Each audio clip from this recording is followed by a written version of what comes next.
On News Hour tonight, Governor Nasiru El-Rufai calls for establishment of theatre command as 1,902 are killed by bandits in Kaduna State. 62 billion naira HIV trust fund launched in Abuja to address scourge of HIV virus. 55-year-old man in police custody for running illegal rehabilitation center in Kano. And on the foreign scene, soldiers parade streets of Guinea-Bissau capital following gunfire near Presidential Palace. Hello and welcome to Trust TV News Hour. I am Ibrahim Yusuf. The news in detail. No fewer than 1,192 persons have been killed by bandits in Kaduna State between January to December 2021.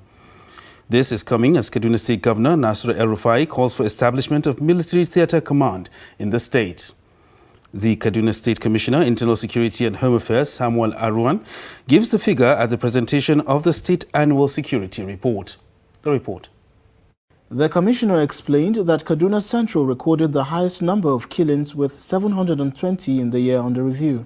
He noted that the figure is higher than that of 2020 with 937. 1,192 were killed across the state. 3,348 citizens were kidnapped. 891 citizens were injured. 13,623 cattle were rustled in 2021. Kaduna State Governor Nasiru El-Rufai appeals to the federal government to see the possibility of creating a theatre command in bandit stronghold similar to that of the Northeast to enable a holistic approach in dealing with terrorists. We urge our military, police and other security agencies to ensure coordinated actions and intensify simultaneous kinetic operations against these terrorists until they are decimated to the point of surrender.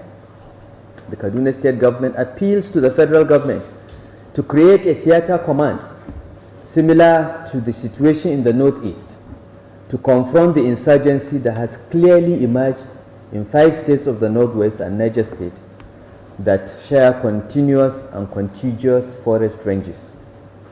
The creation of such a theatre command will enable a holistic approach to counter-insurgent operations across the 6 affected states and the enhanced coordination of the resources of the armed forces, the Nigerian Air Force, the Nigerian Army and the Navy, as well as the police, the SSS, our respective state vigilance services, hunters and other local volunteers to fight these insurgents. The governor also re-emphasized his earlier position that bandits must be dealt with as there is nothing like repentant bandits. We continue to emphasize as a state government that we do not believe there is any phenomenon like repentant bandits. Any person that makes a conscious decision to secure arms, challenge the authority of the Nigerian state and threatens the lives and property of Nigerians does not deserve to live or to be granted any concession by the society. There are no immediate or remote causes to justify terrorist conduct. Those that hide behind this are either ethnic jingoists, religious apologists, or fail to recognize that no legitimate government or society can survive by tolerating terrorists or negotiating with those that menace law-abiding citizens. The report also showed that 3,348 people were kidnapped in the state in the year under review. Meanwhile, stakeholders in the Northern Security Architecture Tuesday brainstormed to find lasting solutions to the challenges facing the region. Trust TV's Shafiu Suleiman reports that convener of the summit and Sultan of Sokoto, Saad Abubakar, tasked stakeholders to engage in frank talks on the challenge with a view to addressing the contemporary security issues plaguing the region. Shafiu Suleiman now reports. The traditional institution, as a custodian of the people's heritage, security and well-being, is worried over the deteriorating security situation in the region, regarded as the hotspots of terrorism, kidnapping and other sundry crimes. We do not lack the additional recommendations that have been offered over the years at various meetings. I know we have met with the Northern Governors Forum in Kaduna at the government house there. So many times, at least I can say 3 or 4 times as chairman. We've met at so many other levels and discussed some of these issues about insecurity. For some of us, it's even sounding like a broken record. Stakeholders in the region's security architecture are assembled here to discuss frankly what led the region into a theater of criminal activities with devastating consequences on its economy, prosperity and stability. This summit therefore carry out a thorough appraisal of the causes of the various forms of insecurity and also advance solutions to curing them. It is expected, therefore, that we look at what is working and what is not, with a view to strategizing and putting an end to the activities of criminals. The challenges are so vast that doubts are being raised about the survival of our country as a nation. What are these challenges? Kidnapping, armed robbery, religious and tribal conflicts. Our country has now become notorious for banditry and kidnapping. We are among the world's top 8 kidnapping hotspots, alongside war zones and failed states such as Afghanistan, Iraq, Syria, and Somalia. The northern region is currently experiencing security challenges such as terrorism, kidnapping, insurgency, farmers-herders conflicts amongst others, undermining its economy, stability, food security, in addition to displacing millions of rural dwellers. The outcome of the summit is expected to provide solutions to the contemporary security challenges bedeviling the region. Shapir Suleiman, Trust TV News, Abuja. And Governor of Borno State, Babagana Zulum, says the state has lost over 900,000 houses, 5,000 classrooms, 205 health centers and about 800 municipal buildings comprising of police stations, traditional rulers' houses, local government secretariats, among others, as a result of insurgency. The governor stated this while speaking during a condolence visit to the Zamfara state governor over the recent killing of innocent citizens in Anka and Mukim local government areas of the state. Zulum added that in the state there are over 49,000 orphans and 50,000 widows which lost their parents and husbands to insurgency in the state. Trust TV's Adamu Silas now reports. The Borno State Governor, who led a delegation of the Northeast Governors Forum to commiserate with the government and people of Zamfara State over the recent massacre of innocent residents in the state by suspected terrorists in Anka and Bukuyum local government areas of the state, enjoined the people to be prayerful and resilient, which, according to him, are some of the powerful ways the country can overcome insurgency and banditry activities in the northeast and northwest of Nigeria. Governor Zulum also applauded the vision and tenacity of Governor Bello Muhammad of Zamfara State towards ensuring lasting peace and stability returns to the state. The insurgents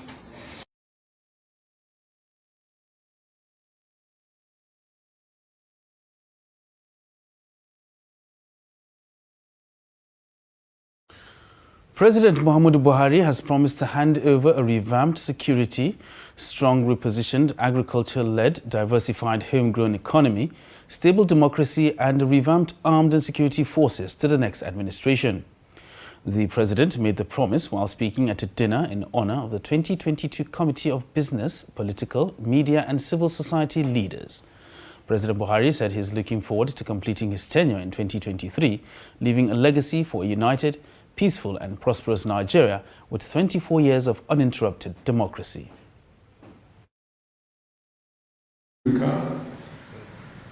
For taking this initiative and getting us here. And I thank you very much for the people I have seen, successful people,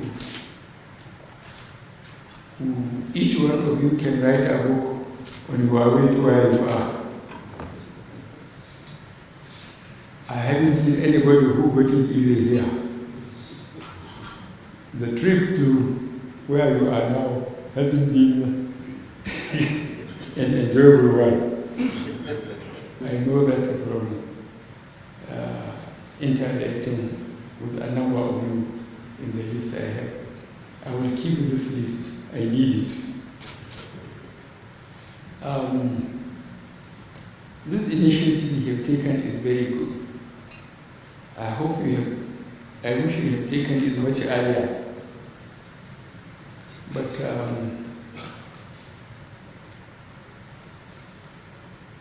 in a few weeks' time, there will be a number of you sitting there who wanted to be here. I wish you the best of luck. So those resources we had, if we had invested in agriculture, clearing the land, having machinery, developing better seeds, we would have been much richer. There wouldn't have been any need for fighting for oil. I think there is nothing better than experience. What you go through, whether you write it or you talk about it or not, a lot of you people go to know how you get to where you are. Police in Kano have arrested 6 persons, including a 55-year-old identified as Musa Sefianu of Naibawa and Lemu Quarters, Kumbotso local government area of Kano State, for running an illegal rehabilitation center, and rescued 133 inmates confined and locked up in a room. The State Public Relations Officer, SP Abdullahi Kiawa, stated this on Tuesday in a statement.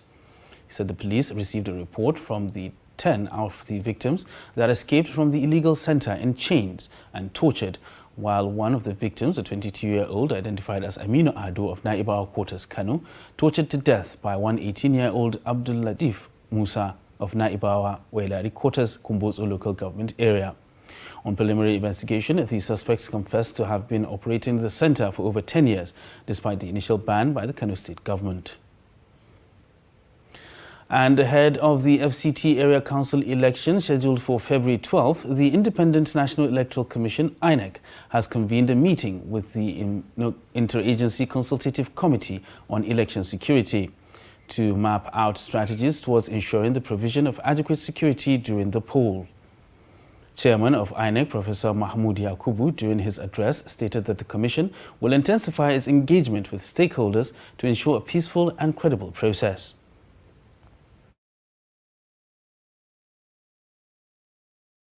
Transport providers, civil society organizations, and the media. We will work with all stakeholders to ensure that the forthcoming election is peaceful and our processes credible. That is why this meeting is crucial. Securing the environment is the foundation for a peaceful, well-organized, and credible election. This was clearly demonstrated in the peaceful conduct of the recent Anambra State governorship election. Let us make the FCT Area Council election another shining example of a peaceful election.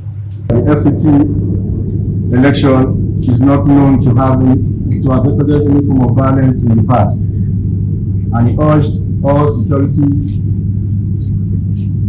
agencies to replicate the level of professionalism being exhibited in the last Anambra election as we look forward in conducting this FCT election. And in health matters, Nigeria's government treats 50,000 people living with HIV/AIDS out of nearly 2 million patients in the country.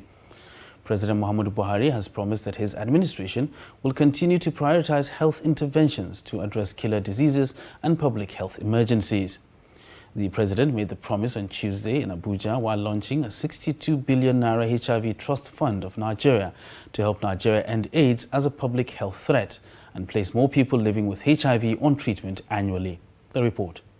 About $6.2 billion has been spent on HIV response in Nigeria.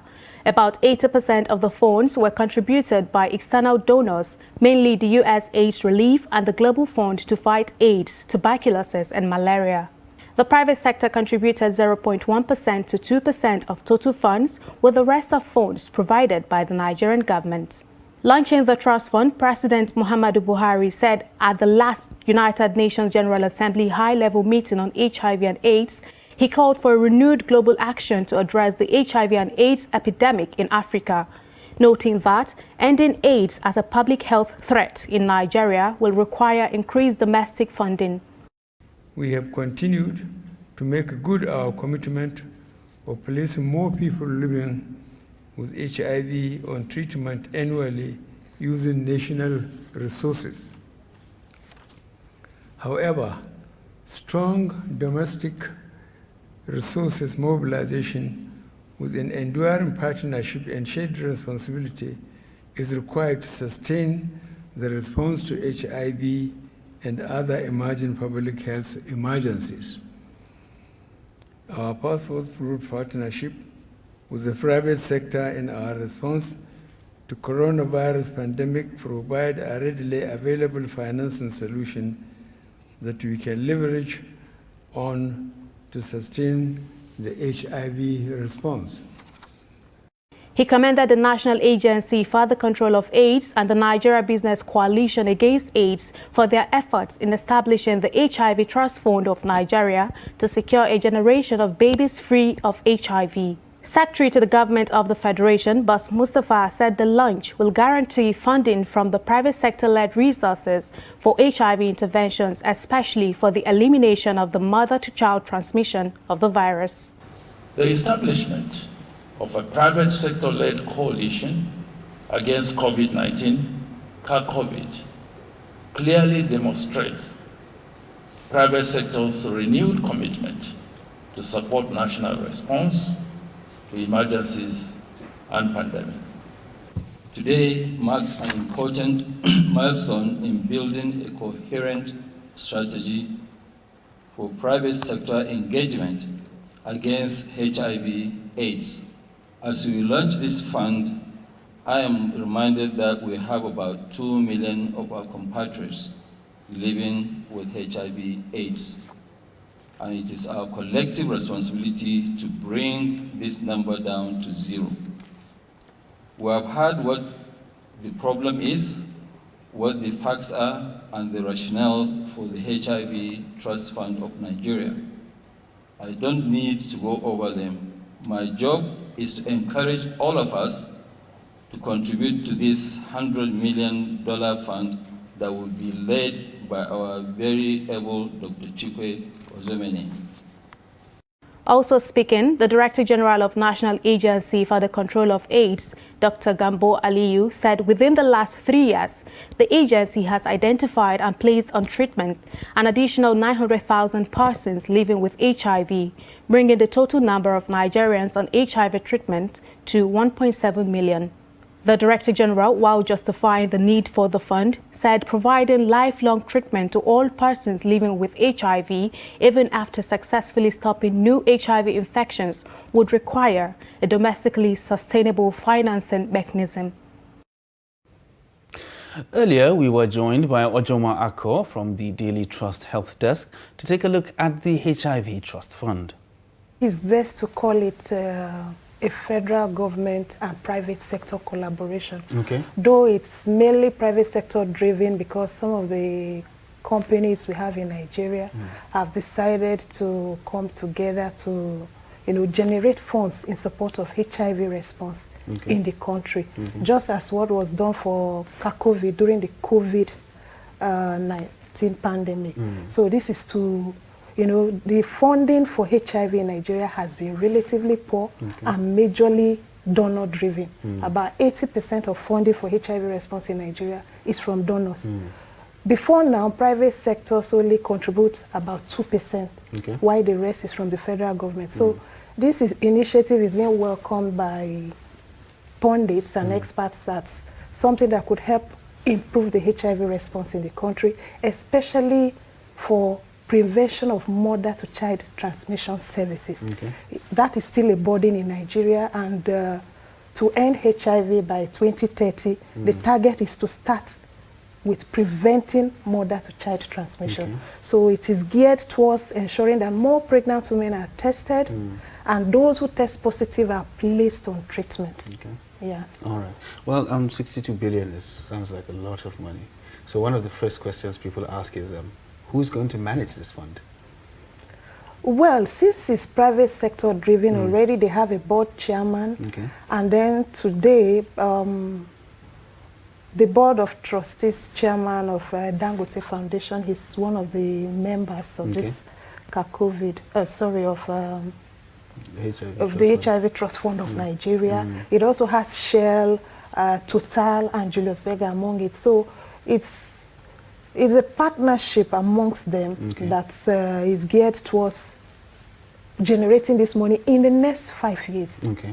All right. So with the numbers of HIV infections, somebody said, some people say 1.7, 1.8, maybe 2 million in some quarters. And so all these people are actually confirmed cases that they are living in HIV. Is there any plan, or from what you see, is there any plan to be able to effectively use this fund to cater for these people, not just to prevent the spread, but for these people that are actually living with it now? As it is a mechanism. The federal government is contributing its response, like they've placed 100,000 persons on treatment in the last 3 years. So we now have about, in the last 3 years, 900 persons. They were adding 50,000 per year or so. So from the initial 800,000 as at 3 years ago, we now have about 1.7 million Nigerians on treatment.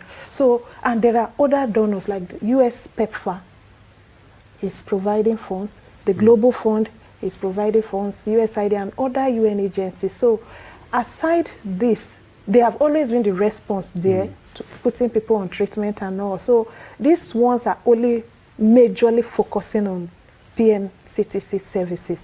So the private sector has done it again, like the SGF confirmed today. He said if not for the private sector, Nigeria's COVID-19 response wouldn't have been this recognized or well-driven.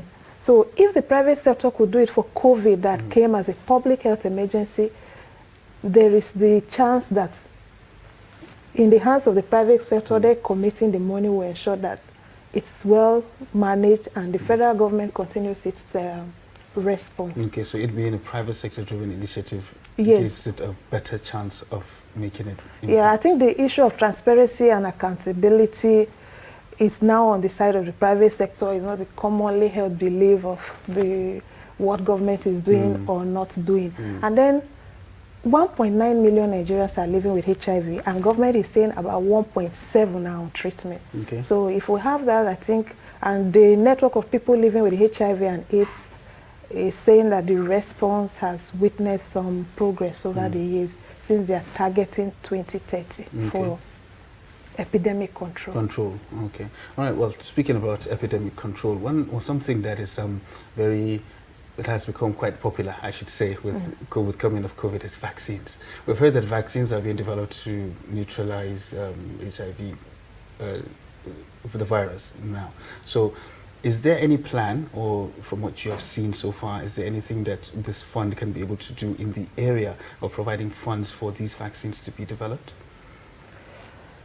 Well, unlike some diseases where vaccines have become common, for HIV, there have been a lot of clinical trials over the years. The process is largely more difficult with HIV compared to some other diseases. Like when you talk of hepatitis, it has a vaccine. You talk of malaria, it has for children now and all that. But for HIV, globally, it has been, though there are some promising trials, but it has been largely hectic. Why? The scientists will tell you that some diseases, when the vaccine shots are taken, it tends to, you develop antibodies against the disease. But with HIV, the level of the virus keeps putting it in check, has always been a problem. So even on the global scene, vaccine development is for HIV still cost intensive, capital intensive, and still a very slow process, despite the fact that it's over 40 years since HIV was first detected. In Nigeria, it's close to 35 years. So the government is on several research, though research in Nigeria has been largely poor. When I travel to other countries, you see Malawi, some other smaller countries, a lot of research on HIV, whether for prevention, for treatment, and all. But research in Nigeria has been largely poor. So, but this project, for instance, is focusing on prevention. So I think it may be all encompassing about also carrying out research, but generally research for HIV, except for some international partners working with some organizations in Nigeria here doing research. So as it is at the moment, the research strength is largely poor. Okay, so we're talking about prevention, and that's what we're talking about, mother-to-child transmission. That's what they're looking at. So what specific area of that are they looking at? Are they looking at testing? Are they looking at creating awareness? What exactly are they looking at? It's all encompassing, but the focal area is to ensure that more pregnant women are tested. Okay. Today, there are a lot of women who don't have access to testing services, and user fees also drive some of them away from some facilities. So basically, the fund is to ensure that more women are tested. They have access to testing facilities. And when they test positive, they are now placed on treatment. So it is geared towards prevention and placing more people who test positive on treatment. You know, a positive mother who is on treatment will give birth to a HIV negative baby. Okay, all right. And so let's talk about the issue of funding now. You know, we have made mention that most of these HIV initiatives are actually donor-driven. So right now, the onus is on, is it on the management, the fund management now to seek for these donations, or is the money already there? For this particular trust fund? I think it's a process. They'll be contributing. Alhaji Dangote promised today that he will be contributing till the next 5 years. Okay. He did not state the exact amount. So with the stakeholders from Shell, from Total, and even Julius Berger. So, but I think the arrangement is to ensure that they are contributing these funds within the target having 62.1 billion naira, 62.1 billion naira by in the next 5 years. Yes, over the next 5 years. Right, so and the president even told them that he's expecting they surpass this target. Okay, so they get more than that. They could get more than that. Yeah. All right. So is there this money is over 100. It should be about between 100 to 150 million dollars. Okay, depending on what the exchange rate looks like. All right. So is there any talk about what happens after 5 years, or is it just let's get to the 5 years and then we figure out what happens from there? The stakeholders are saying that it's, at the moment, what we know is that in the next 5 years is what they are generating. But I think it's a long-term effort towards ensuring sustainability in financing for Nigerians' HIV response. Okay, all right. So thank you very much. You're watching Trust TV News Hour. Coming up after the break. Rent payment in Abuja to go monthly. This and more after the break. Stay with us. From all around the world, our news is factual and concise, giving you fresh news as it breaks. Nigerians in the diaspora have the Now, one tricycle rider feared death. Troops fighting Boko Haram and ISWAP. Although the government has made repeated commitments to make the country attractive. When I sit on the news desk every day, there's a deep sense of responsibility that overwhelms me. A responsibility to deliver a message to our viewers in the most professional way possible. Knowing that there's a lot of fake news flying around mainstream and social media daily, we owe it to the public a responsibility to bring well-researched and responsible reportage to the table. With Trust TV, your show of a news and documentary channel you can trust. Trust TV, documenting the Nigerian story. Coronavirus disease, COVID-19, is an infectious disease caused by SARS-CoV-2 virus. Most people who fall sick with COVID-19 will experience mild to moderate symptoms and recover without special treatment. However, some will become seriously ill and require medical attention. The virus can spread from an infected person's mouth or nose in small liquid particles when they cough, sneeze, speak, sing, or breathe. These particles range from larger respiratory droplets to smaller aerosols. You can be infected by breathing in the virus if you're near someone who has COVID-19, or by touching a contaminated surface and then touching your eyes, nose, or mouth. The virus spreads more easily indoors and in crowded settings. Maintain a safe distance from others, at least 2 meters, even if they don't appear to be sick. Wear a mask in public, especially indoors or when physical distancing is not possible. Clean your hands often. Use soap and water or an alcohol-based hand sanitizer. Cover your nose and mouth with your bent elbow or a tissue when you cough or sneeze. Stay home if you feel unwell. Get vaccinated. Properly fitted masks can help prevent the spread of the virus from the person wearing the mask to others. Masks alone do not protect against COVID-19 and should be combined with physical distancing and hand hygiene. Protect yourself and others around you by knowing the facts and taking appropriate precautions. Follow advice provided by your local health authority. This message is brought to you by Trust TV.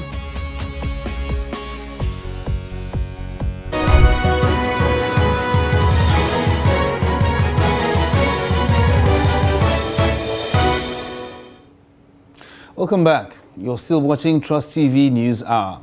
Let's take a look at our top stories. Governor Nasiru El-Rufai has called for establishment of theatre command in Kaduna State as 1,192 persons have been killed by bandits between January to December 2021. And Nigeria's government treats 50,000 people living with HIV/AIDS out of nearly 2 million patients in the country. And in other news, youth in Gombe State want more inclusion in the proposed Muhammadu Buhari Industrial Park. A cross-section of youth in Gombe share their opinion on the project. Trust TV's Ibrahim Ismail reports. In 2021, Gombe State government awarded a 16.4 billion naira contract for the construction of an industrial park located in Yamal Tudeba, local government area of the state. The Muhammadu Buhari Industrial Park is expected to provide jobs to thousands of Nigerians. Investors that have interest can come and invest here and provide jobs and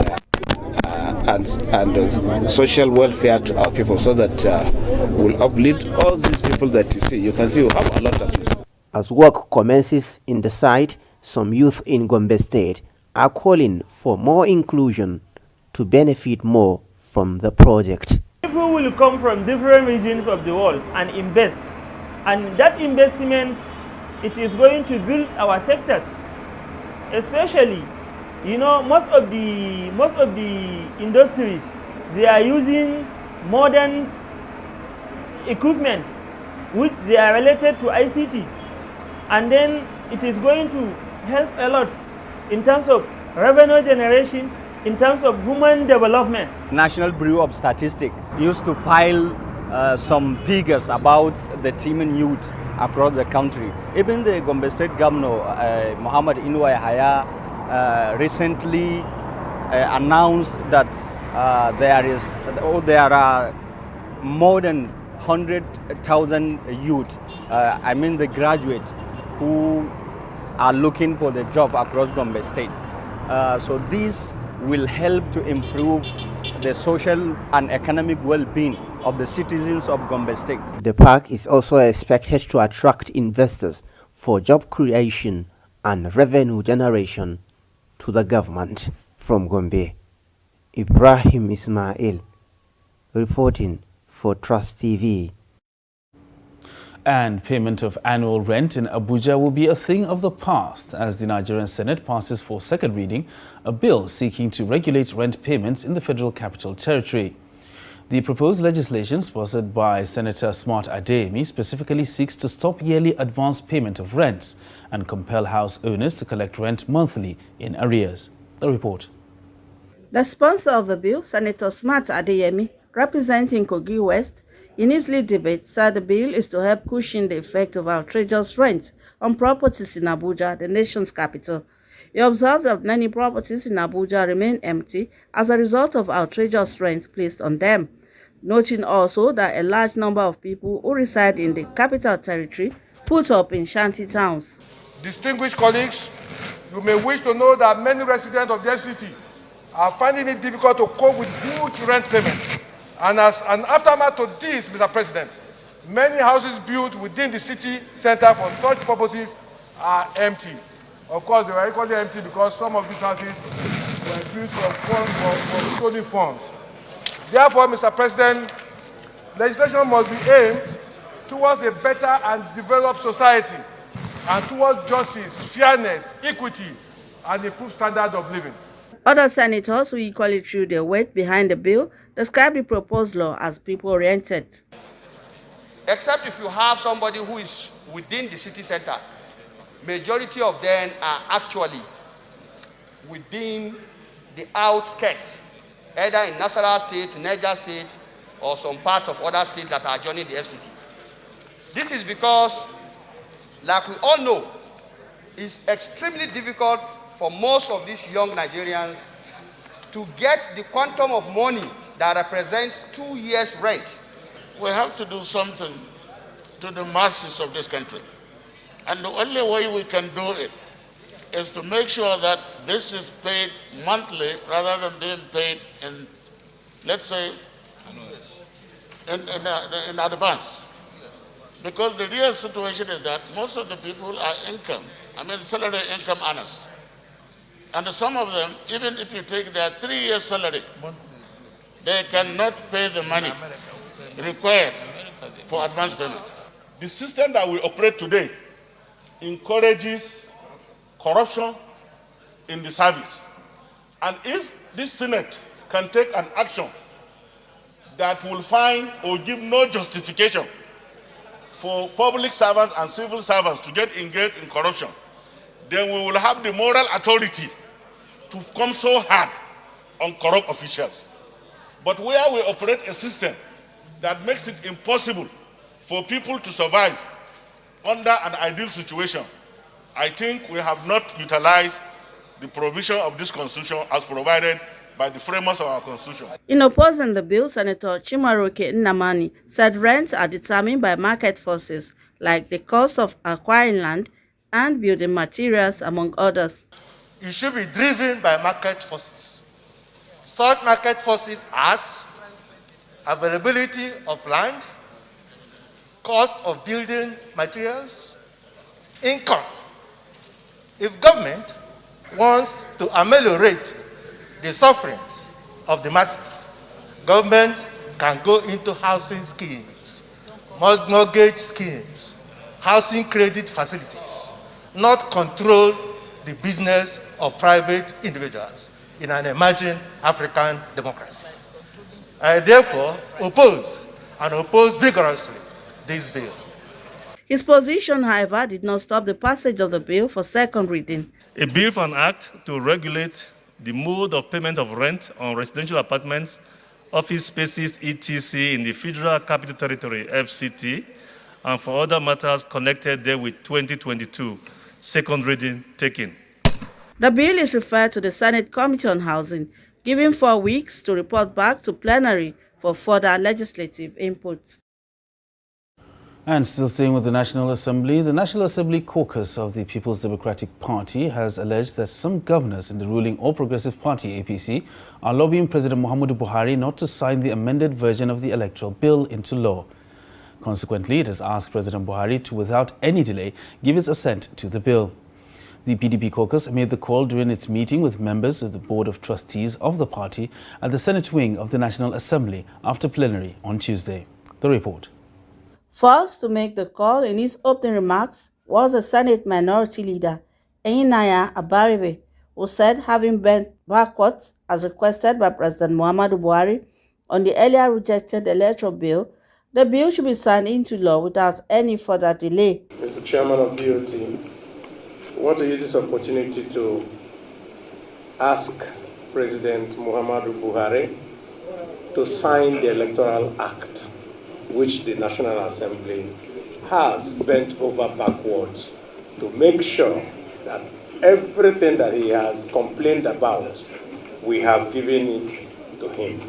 And so there is absolutely no reason why the Electoral Act is still with him.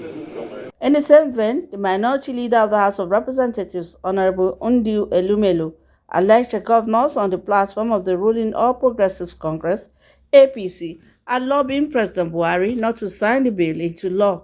Just like my colleague said, we have made them, they said they want direct primaries. We say, okay, if it will mean giving Nigerians a very sound reform, electoral reform, we accept.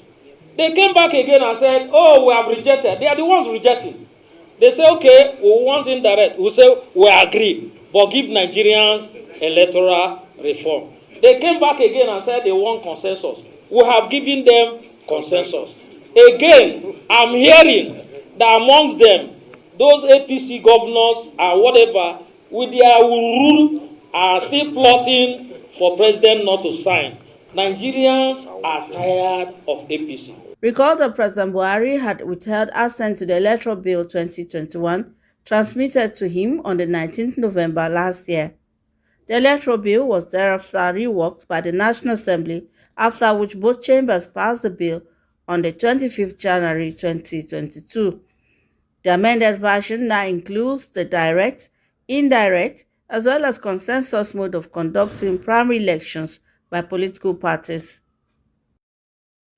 Call for the Vice President, Yemi Osinbajo, to contest the 2023 presidential election is gaining momentum as a political rally holds in Ilorin to drum support for him.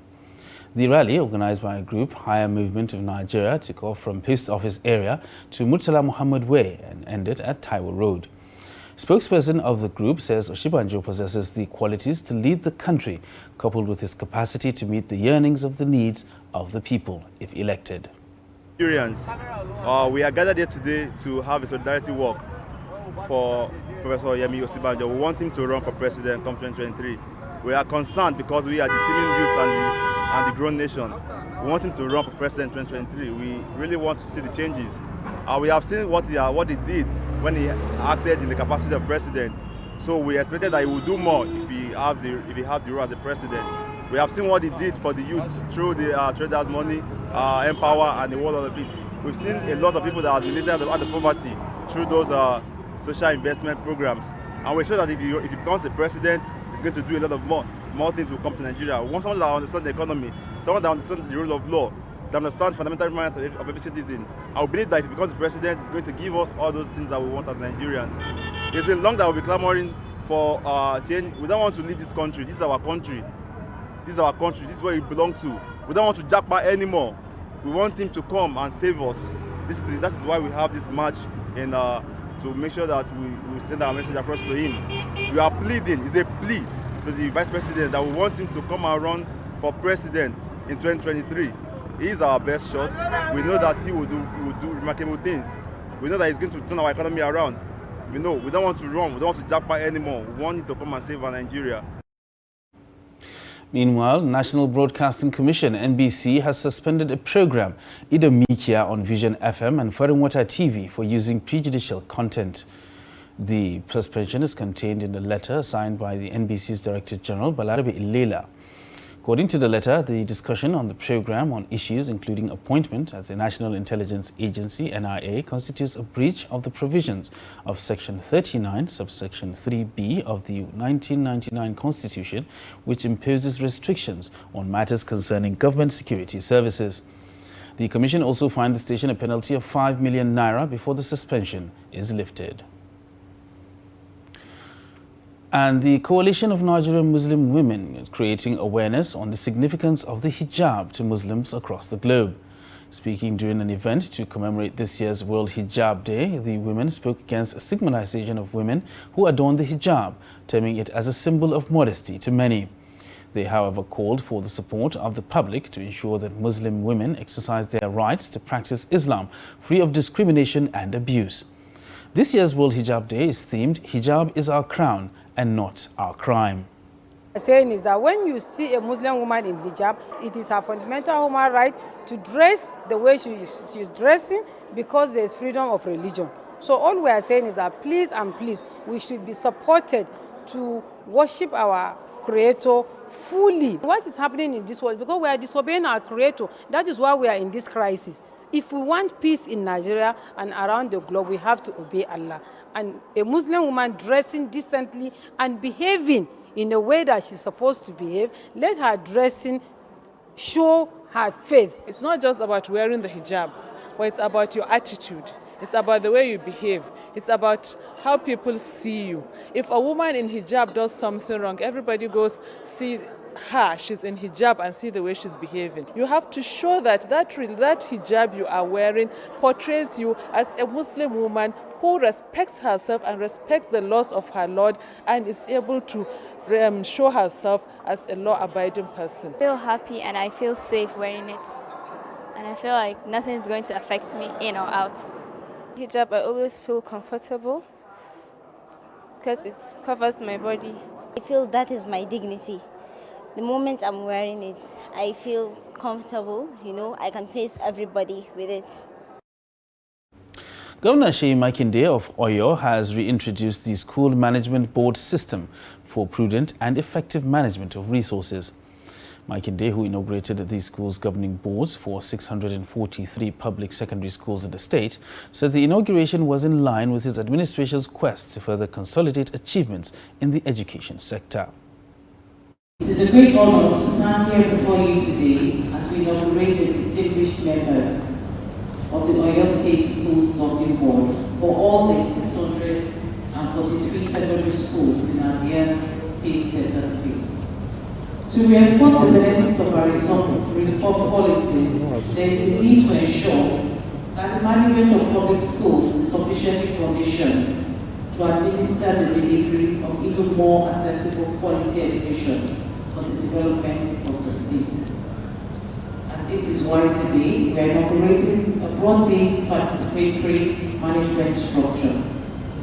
The School Governing Board for our secondary schools is not only a means of attracting alternative funding sources for education in the state, but it's also a means of ensuring a more prudent and transparent utilization of available resources for maximum impact. As such, I implore every board member to see this assignment as a way of giving back to the community that made you, and a venue to contribute a quota to the development of Oyo State. We will now join Chamun Dabeng for the latest business news.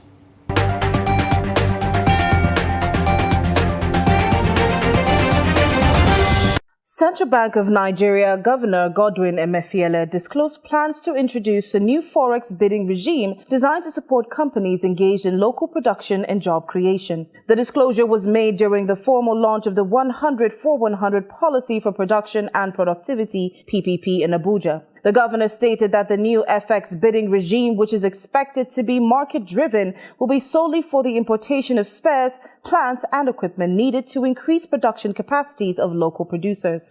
Emefiele further explained that of the 243 applications valued at 321.06 billion naira received under the PPP initiative, 28 companies with projects that have clearly articulated proposals were selected for funding. According to the CBN governor, the projects are valued at 23.20 billion naira, comprising 14 in the manufacturing sector, 12 in the agricultural sector, and 2 in the healthcare sector. The projects are also expected to create over 20,000 direct and indirect jobs across multiple sectors of the economy, as well as generate about $125.80 million in foreign exchange earnings. Nigeria Data Protection Regulation Performance Report 2020 to 2021, which was launched by the Minister of Communications and Digital Economy, Professor Issa Pantami, last week, revealed that the agency engaged in 17 data breach investigations and issued 15 million naira fines in 2021. The report further disclosed that 7 investigations were concluded and sanctions were imposed on 3 entities. It was also disclosed that the number of ongoing investigations on alleged data breaches rose from 15 in 2020 to 17 in 2021, while the number of investigations concluded rose from 1 in 2020 to 7 in 2021. In addition, the amount of fines issued rose from 1 million naira in 2020 to 15 million naira in 2021. The report further disclosed NIDA was partnering with key stakeholders to ascertain appropriate sanctions for different kinds of violations of the Nigeria Data Protection Regulation. Senate Committee on Federal Character and Intergovernmental Affairs has threatened that the National Assembly will take legislative sanctions against ministries, departments, or agencies of the federal government found engaging in secret and lopsided recruitments. The committee therefore asked the heads of the MDAs to ensure that their recruitment exercises accommodate every qualified Nigerian from the 6 geopolitical zones of the country. Chairman of the committee, Senator Danjuma La'a, issued the warning in an interview with journalists shortly after his panel's engagement with officials of the National Institute for Policy and Strategic Studies. La'a said the National Assembly would take the issue of lopsidedness in recruitment by the MDAs very seriously this year through aggressive oversight. Manufacturers Association of Nigeria, MAN, is expressing concerns over the Central Bank of Nigeria's CBN guidelines on e-valuation and e-invoicing, asking the Apex Bank to suspend the policy for the time being and give adequate consideration for a stakeholders' dialogue with a view to addressing the concerns. According to the Director General of MAN, Segun Ajayi Kadir, there is a need to ensure that the CBN does not implement the guidelines without accommodating the constructive inputs of stakeholders, especially those whose businesses would be negatively impacted. MAN called for an extension of the implementation by a minimum of 90 days, saying a circular on monetary or fiscal guidelines requires adequate adjustment time, particularly when it involves international trade and transactions, noting that the 11 days grace before implementation was rather hasty. Federal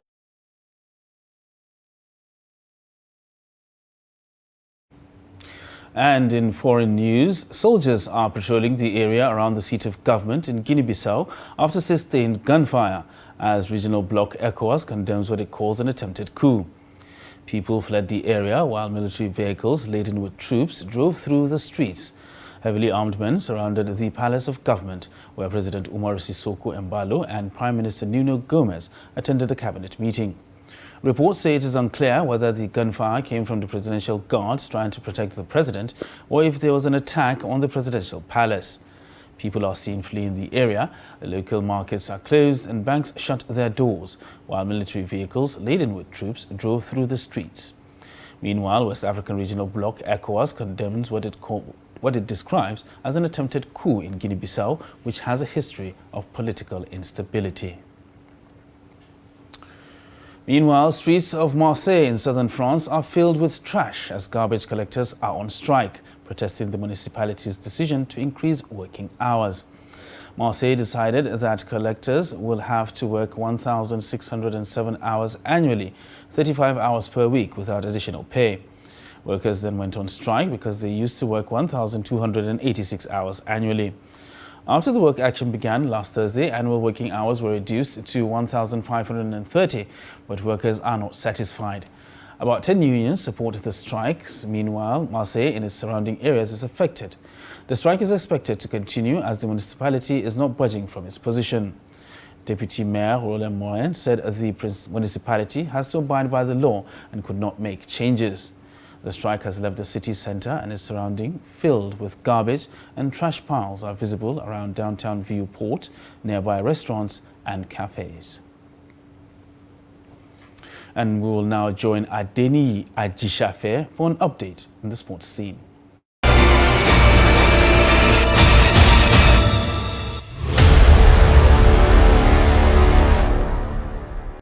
Former Super Eagles coach Chief Adeboyega Onigbide is convinced that Nigerian coaches are capable of leading the national team. Onigbide says indigenous coaches have proved better options in handling the national team if Nigeria wants to improve our football. It must first improve our coaches, who in turn will improve the players, just as the administrators must also improve. Onigbide led Nigerian Super Eagles to Korea-Japan 2002 FIFA World Cup. Minister of Youth and Sport Development Sunday Dare has assured that National Stadium Surulere Lagos will be ready soon to host sporting activities. Dare says the scoreboard has started working while tartan tracks, VIP lounge and spectator stands, among others, will soon be completed. Following allegations of sexual assault and rape against Manchester United player Mason Greenwood, two corporate bodies have distanced themselves from the player. EA Sport has removed Mason Greenwood from FIFA 22. A new squad update released earlier on Tuesday. as Nike also has officially suspended their sponsorship deal with Mason following various reports of him being involved in domestic violence. And in Formula One champion Max Verstappen has played down talk of rift with race stewards despite picking up 7 penalty points to his maiden world championship. Verstappen found himself in wars on multiple occasions, mostly with Mercedes title rival Lewis Hamilton during the 2021 campaign. Mercedes remained furious at decisive role played by race director Michael Massey in the final race in Abu Dhabi. Dutchman Max Verstappen says all is well between him and stewards. That's Sport News. I am Adeni Ajishafe.